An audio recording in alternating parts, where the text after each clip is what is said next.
My name is Tayeb Jabbar. I am from GM2101. I am going to explain about pivot joint. Pivot joint is also called as rotary joint or trochoid joint, which is a type of synovial joint. In pivot joint, the axis of a convex articular surface is parallel with the longitudinal axis of the bone. In this joint, a cylinder-shaped bone rotates inside another ligament that forms a ring around the joint. The bone rotates within this ring. Since rotation is around a single axis, pivot joint is said to be a uniaxial type of joint.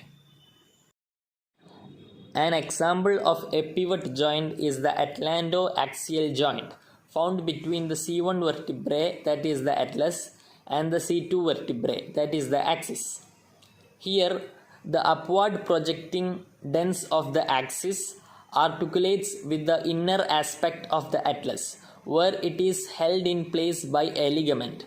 Rotation at this joint allows you to turn your head from side to side. As we have discussed, due to the atlantoaxial joint, we can rotate the head side to side. Another example of the pivot joint is the radio-ulnar joint. As you know, the pivot joint allows rotation in only one axis. A cylindrical bone fits into a ring of bone and ligament like the radio-ulnar joint just below the elbow. The cap on the radius bone fits nicely into this notch on the ulnar bone. The ligaments complete the ring, holding the bone in place and allow the radius only to rotate inside of it. The result on the forearm is what we called pronation and supination.